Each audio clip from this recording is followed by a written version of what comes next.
চেন্নাই থেকে এসেছি।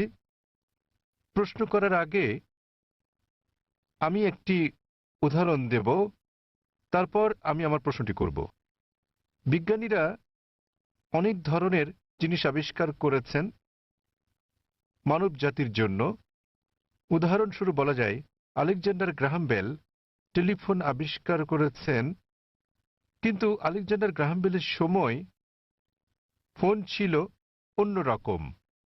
কিন্তু এখন আমাদের এই আধুনিক ২৪ শতকে আমরা ব্যবহার করছি মোবাইল, ইমেইল পাঠাচ্ছি, ইন্টারনেট, ফ্রিল্যান্স, ছবি, সারা বিশ্ব জুড়েই।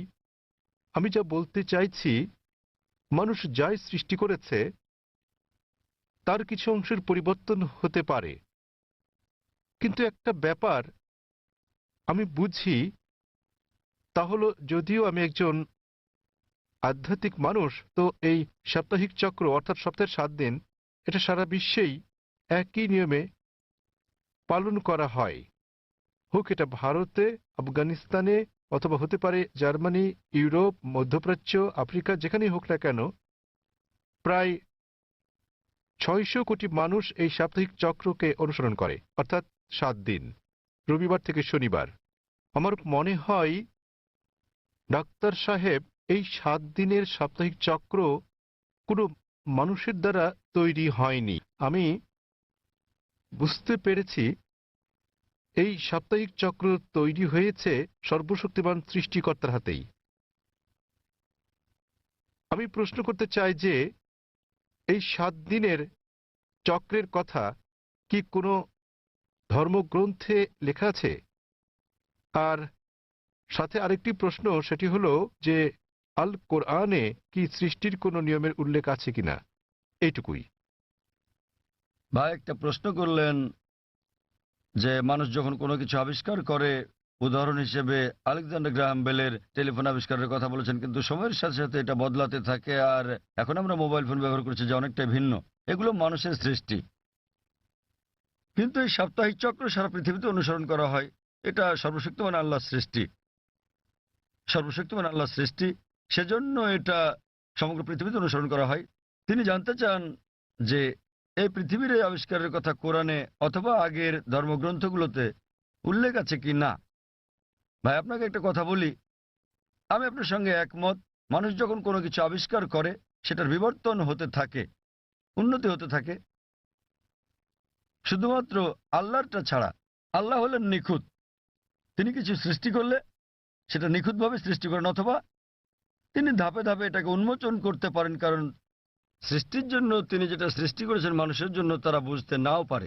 উদাহরণস্বরূপ তিনি অনেক নবী পাঠিয়েছেন। প্রথম নবী ছিলেন আদম আলাইহিসসালাম, এবং তারপর অনেক নবী পাঠিয়েছেন, ১,২৪,০০০। সর্বশেষ নবী মুহাম্মদ সাল্লাল্লাহু আলাইহি সাল্লাম, তিনি অনেক বাণী পাঠিয়েছেন, অনেক গ্রন্থ। কিছু কিছু গ্রন্থের কথা কোরআনে উল্লেখ আছে, তাওরাত, জাবুর, ইনজিল, এবং সর্বশ্রেষ্ঠ কোরআন। এমন না যে সর্বশক্তিমান আল্লাহ কোরআনের সম্পর্কে জানতেন না। ওই সময় মানুষ সেই বার্তাটা গ্রহণ করার উপযুক্ত ছিল না, তাই মানুষের অনুধাবন ক্ষমতার উপর ভিত্তি করে তিনি একের পর এক গ্রন্থ পাঠিয়েছেন। যখন তিনি দেখলেন যে মানুষ এবার মর্ম বুঝতে পারবে, তখন তিনি সর্বশেষ চূড়ান্ত গ্রন্থ আর সর্বশেষ চূড়ান্ত নবী মুহাম্মদ সাল্লাল্লাহু আলাইহি সাল্লামকে পাঠালেন। এবার আপনার প্রশ্নে আসি, সাপ্তাহিক চক্রের ব্যাপারে। ৭ দিন সমগ্র পৃথিবীতে অনুসরণ করা হয়। আপনি বলেছেন রবিবার থেকে শনিবার, এই ৭ দিনের চক্র সারা পৃথিবীতেই আছে, কিন্তু এটা সব জায়গায় এক নয়। আপনি যদি যান কোনো মুসলিম দেশে, রবিবার ছুটির দিন নয়, শুক্রবার ছুটির দিন। তাই এটা রবিবার থেকে শনিবার নয়, এটা শুক্রবার থেকে বৃহস্পতিবার, কিন্তু এটা ৭ দিনই। তো এই ৭ দিনের চক্রটা একই আছে, দিনগুলো ভিন্ন হতে পারে, যেমন এইসব ছুটির দিন ইত্যাদি। আর একইভাবে আপনি যদি বাইবেল পড়েন, বাইবেলও ৭ দিনের কথা বলে থাকে সৃষ্টিকালের ব্যাপারে। এমনকি ইহুদি ধর্মগ্রন্থ এ কথা বলা আছে, পবিত্র কোরআনে এ কথা আছে, হাদিসে এ কথা বলে থাকে। কোরআনে বলা আছে অনেক জায়গায় যে সর্বশক্তিমান আল্লাহ পৃথিবী তৈরি করেছেন ৬ দিনে, ৬টি পর্যায়ে। এ ব্যাপারে পবিত্র কোরআন এবং অন্যান্য ধর্মগ্রন্থ প্রায় একই কথা বলা আছে, কিন্তু ভালোভাবে দেখলে অনেক পার্থক্য আছে। কোরআন যেভাবে বলেছে তা অনেক বেশি বিজ্ঞানসম্মত, অন্যান্য ধর্মগ্রন্থের কথা অতটা বিজ্ঞানসম্মত নাও হতে পারে। উদাহরণস্বরূপ বাইবেলেও এই ব্রহ্মাণ্ডের সৃষ্টি বিষয়ে বলা আছে, সেখানে বলা আছে সর্বশক্তিমান ঈশ্বর 6 দিনে পৃথিবী তৈরি করলেন এবং সপ্তম দিনে বিশ্রাম নিলেন। এর মানে ঈশ্বরেরও বিশ্রামের প্রয়োজন হয়। কোরআনও বলে যে সর্বশক্তিমান আল্লাহ 6 দিনে পৃথিবী তৈরি করলেন, কিন্তু এটা বলেন যে সপ্তম দিনে বিশ্রাম নিয়েছেন। কেন? কারণ পবিত্র কোরআনে আছে সূরা বাকারা অধ্যায় নম্বর 2 আয়াত নম্বর 255, এটা আয়াতুল কুরসি। আল্লাহু লা ইলাহাল হাইয়ুল কাইয়ুম লা তাখুযু সিনাতুন ওয়া লা নাওম লাহু মা ফিস সামাওয়াতি ওয়া মা ফিল আরদ। যে তিনি চিরকালীন, তিনি সর্বশক্তিমান, তিনি একক, কোনো তন্দ্রা তাকে স্পর্শ করে না, তার বিশ্রামেরও দরকার নেই। সর্বশক্তিমান আল্লাহর কোনো ঘুমের প্রয়োজন নেই, তার বিশ্রামেরও প্রয়োজন নেই। তাহলে তার বিশ্রামের প্রশ্নটা আসে কি করে? তাই অনেক কিছুতেই মিল পাওয়া যাবে, কিন্তু সব নয়। কেউ যদি বলে যে ঈশ্বরের বিশ্রাম প্রয়োজন, যেমন আমি বা আপনি আমাদের মানুষের বিশ্রাম প্রয়োজন, সর্বশক্তিমানের কোনো বিশ্রাম প্রয়োজন নেই, তো এখানে পার্থক্যটা। বাইবেলে যা বলা আছে তা হলো 24 ঘন্টা করে 6টি পর্যায়, 24 ঘন্টার 6টি সময়। আমরা বিজ্ঞানীরা বলে থাকি যে 24 ঘন্টার 6টি দিনে এই পৃথিবী তৈরি করা সম্ভব নয়। তো বিজ্ঞানীরা বাইবেলের ওল্ড টেস্টামেন্টের এই বর্ণনার সাথে দ্বিমত পোষণ করেন। আর কোরআনের কথায় আসি, কোরআন কখনোই বলেনি যে সর্বশক্তিমান আল্লাহ 24 ঘন্টার 6 দিনে এটা তৈরি করেছেন। আরবি শব্দ ইয়াম, বহুবচনে আয়াম, যা কোরআনে উল্লেখ আছে, এর দুটো মানে আছে। ইয়মের একটা মানে হলো সাধারণ 24 ঘন্টার একদিন বলতে যা আমরা বুঝি, আরেকটা মানে হচ্ছে পর্যায়। এটা যে কোনো দৈর্ঘ্যের হতে পারে, যেমন একটা যুগ। আর বিজ্ঞানীদের এটা মেনে নিতে কোনো সমস্যা নেই যে ব্রহ্মাণ্ড 6টি যুগে তৈরি হয়েছে, 6টি দীর্ঘ সময়ে, হতে পারে লক্ষ লক্ষ বছর ধরে, তাতে কোনো অসুবিধা নেই। এখানে পার্থক্যটা। জগতের সৃষ্টির রহস্যের ব্যাপারে কোরআনে শত শত আয়াত আছে এই জগতের সৃষ্টি রহস্য নিয়ে।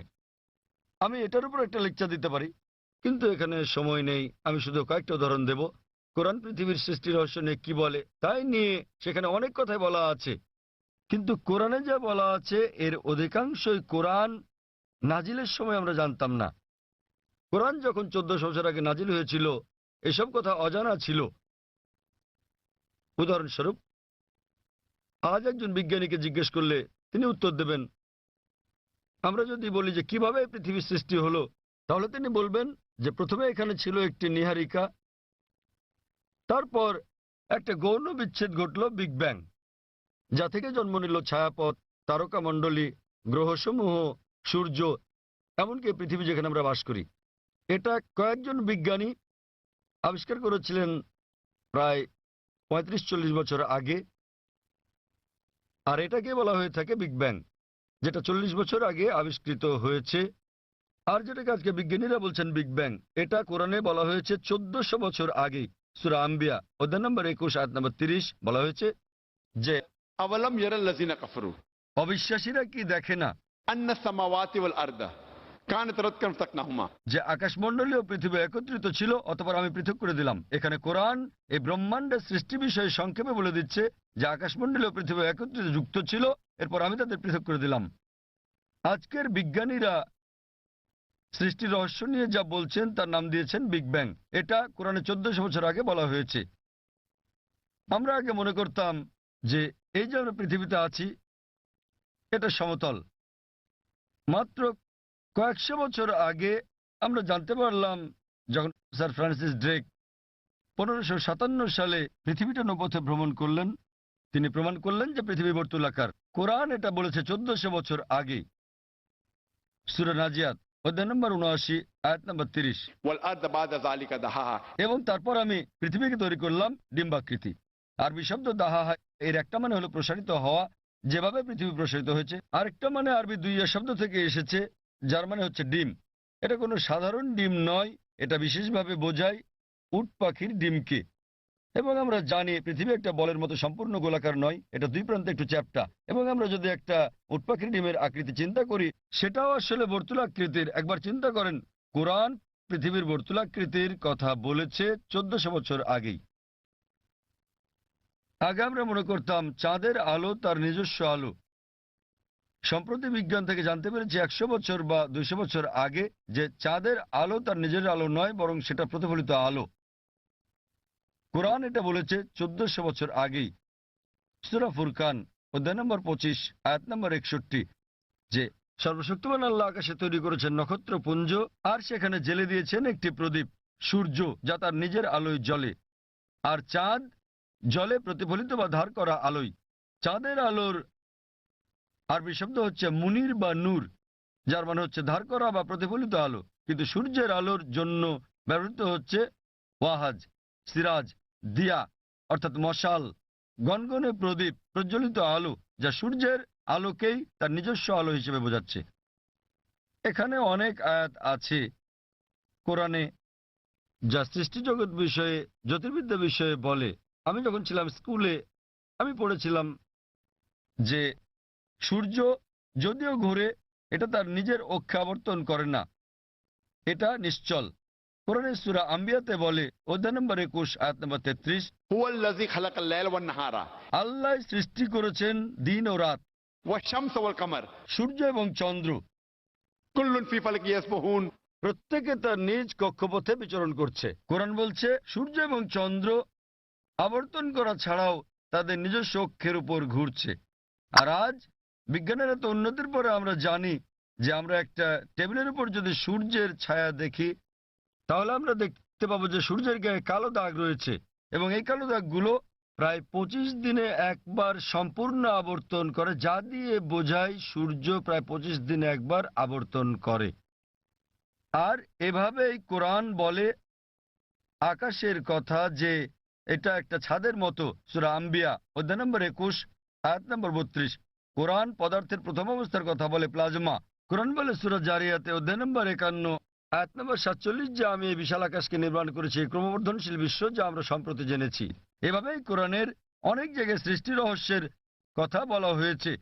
কিন্তু লক্ষ্য করার মতো বিষয় হলো অন্যান্য ধর্মগ্রন্থের মতো অন্যান্য ধর্মগ্রন্থ যেমন বেদ, বাইবেল, সেগুলোও বলে থাকে সৃষ্টি রহস্যের বিষয়ে। সৃষ্টির বিষয়ে তাদের অনেক বক্তব্যই বিজ্ঞানের সাথে মিলে যায়, কিন্তু অনেক বক্তব্যই আবার বৈজ্ঞানিক প্রমাণের বিপরীতে অবস্থান করে। কিন্তু কোরআনের ব্যাপারে বলা যায় কোরআনে 6000-এরও বেশি আয়াত আছে, যার মধ্যে 1000-এর বেশি বিজ্ঞান নিয়ে কথা বলে, এবং পবিত্র কোরআনে এমন একটা আয়াত নেই যা প্রতিষ্ঠিত বিজ্ঞানের বিরুদ্ধে যায়। কোরআনের সাথে অন্যান্য ধর্মগ্রন্থের পার্থক্য হচ্ছে কোরআনের কোনো আয়াতই বিজ্ঞানের প্রমাণিত সূত্রের বিপক্ষে যায় না।